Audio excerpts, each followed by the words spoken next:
ಜಿ5 ಇರುವಾಗ ನೀವು ನಿಮ್ಮ ನೆಚ್ಚಿನ ಶೋಗಳನ್ನ ಎಂದಿಗೂ ಮಿಸ್ ಮಾಡಿಕೊಳ್ಳುವುದಿಲ್ಲ. ಅದು ಸಂಪೂರ್ಣ ಉಚಿತವಾಗಿ. ಚಿರು, ಏನು ಇಷ್ಟೊಂದು ಸೀರಿಯಸ್ ಆಗಿ ಎಲ್ಲೋಗ್ತಾ ಇದೆಯಾ? ಬಂದಿದ್ದಾರಲ್ಲ ಮನೆಗೆ, ಅವ್ರ ಹತ್ರ ಮಾತಾಡಕ್ಕೆ ಹೋಗ್ತಾ ಇದ್ದೀನಿ. ಓ, ನಿಮ್ಮ ಅತ್ತೆ ಮಾವನ ಜೊತೆ ಮಾತಾಡಕ್ಕೆ ಹೋಗ್ತಾ ಇದೆಯಾ? I'm sorry. ದೀಪ ಅವ್ರ ಅಪ್ಪ ಅಮ್ಮನ ಜೊತೆ ಮಾತಾಡಕ್ಕೆ ಹೋಗ್ತಾ ಇದೆಯಾ? ಅವ್ರ ಹತ್ರ ಮಾತಾಡೋಕ್ಕೇನು ಉಳಿದಿಲ್ಲ ಮಾವ. ಇನ್ನೇನಿದ್ರು ಇತ್ಯರ್ಥ ಮಾಡಬೇಕಷ್ಟೆ. ಏನು ಹೇಳ್ತಾ ಇದೆಯಾ ಚಿರು?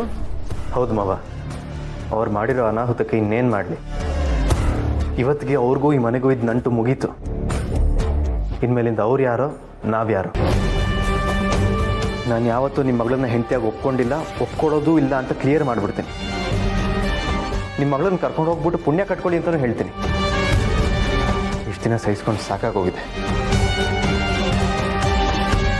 ನೋಡಪ್ಪ ಚಿರು, ಈಗ ಹೇಳ್ತೀನಿ ಅಂತ ಬೇಜಾರು ಮಾಡ್ಕೋಬೇಡ. ನಿನ್ನ ಆಲೋಚನೆ ಸರಿಯಾಗಿದೆ, ಆದರೆ ನಿನ್ನ ಮನಸ್ಸಲ್ಲಿರೋದನ್ನು ಎಲ್ಲರ ಮುಂದೆ ಈಗಲೇ ಹೇಳೋದಕ್ಕೆ ಇದು ಸರಿಯಾದ ಸಮಯ ಅಲ್ಲ ಅಂತ ಅನಿಸುತ್ತೆ. ಯಾಕೆ ಮಾವ? ನೋಡಪ್ಪ, ಈಗ ಅವರು ನಿನ್ನನ್ನು ದೀಪುನ ಹಬ್ಬಕ್ಕೆ ಕರಿಬೇಕು ಅಂತ ಬಂದಿದ್ದಾರೆ. ಜೊತೆಗೆ ಅವರಿಂದ ಆಗಿರೋ ತಪ್ಪಿಗೆ ನಿನ್ನ ಹತ್ರ ಕ್ಷಮೆ ಕೇಳಬೇಕು ಅಂತ ಬಂದಿದ್ದಾರೆ. ಇಂಥ ಸಮಯದಲ್ಲಿ ನೀನು ಅವ್ರ ಹತ್ರ ನಿಮ್ಮ ಮಗಳು ಕಂಡ್ರೆ ನನಗಿಷ್ಟ ಇಲ್ಲ, ಈಗಲೇ ಕರ್ಕೊಂಡು ಹೋಗ್ರಿ ಅಂದರೆ ಕರ್ಕೊಂಡು ಹೋಗ್ತಾರೆ ಅಂದ್ಕೊಂಡಿದ್ಯಾ? ಯಾಕೆ ಒಪ್ಪಲ್ಲ? ಒಪ್ಪಲೇಬೇಕು. ಖಂಡಿತ ಒಪ್ಪಲ್ಲ ಸಿರು.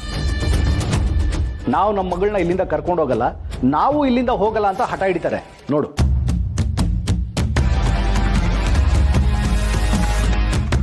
ಹೋಗ್ಲಿ, ನಿನ್ನ ನಿರ್ಧಾರನ ಅರ್ಚನಾ ಆಗಲಿ ಮಾವ ಆಗಲಿ ಒಪ್ಕೋತಾರೆ ಅಂತ ಅಂದ್ಕೊಂಡಿದ್ಯಾ? ಖಂಡಿತ ಇಲ್ಲ. ಅವ್ರು ಈಗಾಗಲೇ ದೀಪುನ ಈ ಮನೆ ಸೊಸೆ ಅಂತ ಒಪ್ಕೊಂಡಾಗಿದೆ. ನಿನ್ನ ಸಪೋರ್ಟ್ಗೆ ಸೌಂದರ್ಯ ಮಾತ್ರ ಬರ್ಬೋದೇನೋ. ಇದು ನನ್ನ ನಿರ್ಧಾರ ಮಾವ, ಇದಕ್ಕೆ ಯಾರು ಒಪ್ಪಿಗೆನೂ ಬೇಕಾಗಿಲ್ಲ. ಮಾವ ಮೀಡಿಯಾ ಮುಂದೆ ನಿಮ್ಮ ರಿಸೆಪ್ಷನ್ ನಡೆಸ್ತೀನಿ ಅಂದಾಗ ಯಾರೂ ವಾಪಸ್ ಮಾಡಲಿಲ್ಲ. ಅದು ಬಿಡು, ನಿನಗೆ ಗೊತ್ತಿಲ್ಲದ ಹಾಗೆ ರಿಸೆಪ್ಷನ್ ದಿನ ದೀಪುಗೆ ಸೈನಿಂಗ್ ಅಥಾರಿಟಿ ಕೊಟ್ರಲ್ಲ, ಅದನ್ನ ಯಾರಾದರೂ ವಾಪಸ್ ಮಾಡಿದ್ರ? ಪುಣ್ಯಕ್ಕೆ ದೀಪನೇ ಬೇಡ ಅಂತ ಹೇಳಲ್ಲು. ಆ ಹುಡುಗಿ ಮೇಲೆ ಇಷ್ಟೊಂದು ಪ್ರೀತಿ ಇಟ್ಕೊಂಡಿರೋರು ಈಗ ಅವ್ರ ಅಪ್ಪ ಅಮ್ಮನ ಜೊತೆ ಅವಳನ್ನ ಕಳಿಸ್ಕೊಡ್ತಾರೆ ಅಂತ ಅಂದ್ಕೊಂಡಿದ್ಯಾ? ಖಂಡಿತ ಇಲ್ಲ. ಹಾಗಾದರೆ ನಾನು ಏನು ಮಾಡಲಿ ಮಾವ? ಅವ್ರ ಮುಂದೆ ಸದ್ಯಕ್ಕೇನು ಮಾತಾಡಬೇಡ. ಅಂದರೆ ಅವ್ರ ಮಗಳು ಇಲ್ಲೇ ನಮ್ಮ ಜೊತೆ ಇದೇ ಮನೇಲಿರಲಿ ಅಂತನಾ? ಇಲ್ಲ ಚಿರು, ನೀನು ಹೇಗೆ ಅವಳನ್ನ ಹೆಂಡತಿ ಅಂತ ಒಪ್ಕೊಂಡಿಲ್ವೋ, ದೀಪುನ ಈ ಮನೆ ಸೊಸೆ ಅಂತ ನಾನು ಯಾವತ್ತೂ ಒಪ್ಕೊಂಡಿಲ್ಲ. ಈಗ ಅವ್ರು ನಿನ್ನ ಹತ್ರ ಕ್ಷಮೆ ಕೇಳ್ತಾರೆ, ಕ್ಷಮಿಸಿದ್ದೀನಿ ಅಂತ ಹೇಳು. ಹಬ್ಬಕ್ಕೆ ಮನೆ ಬನ್ನಿ ಅಂತಾರೆ, ಬರ್ತೀನಿ ಅಂತ ಹೇಳು. ಆಮೇಲೆ ಅವ್ರ ಮನೆಗೆ ಹೋದ್ಮೇಲೆ ಸರಿಯಾದ ಸಂದರ್ಭ ನೋಡಿ ಏನಾದರೂ ನೆಪ ಹೇಳಿ ಅಥವಾ ಇರೋ ವಿಷಯನೇ ಹೇಳಿ ಅವಳನ್ನ ಅಲ್ಲೇ ಬಿಟ್ಬಿಟ್ಟು ಬಾ. ಅಲ್ಲ ಮಾವ, ಆಗ ಅವ್ರು ಒಪ್ಪಲಿಲ್ಲ ಅಂದರೆ?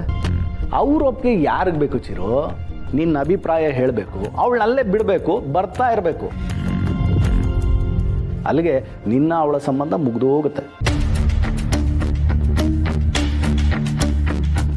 ಏನೋ ಚಿರು, ನಿನಗೆ ಒಳ್ಳೇದಾಗಲಿ ಅಂತ ಈ ಥರ ಹೇಳ್ತಾ ಇದ್ದೀನಿ. ನೀನು ನನ್ನ ಮಗನ ಸ್ಥಾನದಲ್ಲಿದ್ದೀಯಾ. ನಿನಗೆ ಯಾವುದೇ ರೀತಿ ತೊಂದರೆ ಆಗಬಾರ್ದು ಅಂತ ಈ ರೀತಿ ಸಲಹೆ ಕೊಡ್ತಾ ಇದ್ದೀನಿ. ತಗೊಳ್ಳೋದು ಬಿಡೋದು ನಿನ್ನಿಷ್ಟ. ಇಲ್ಲ ಮಾವ, ನೀವು ಹೇಳ್ತಾ ಇರೋದು ಸರಿ ಇದೆ, ಹಾಗೆ ಮಾಡ್ತೀನಿ. ಜಿ5 ಆಪ್ ಡೌನ್ಲೋಡ್ ಮಾಡಿ ಎಲ್ಲಾ ಸಂಚಿಕೆಗಳನ್ನು ಸಂಪೂರ್ಣ ಉಚಿತವಾಗಿ ನೋಡಿ.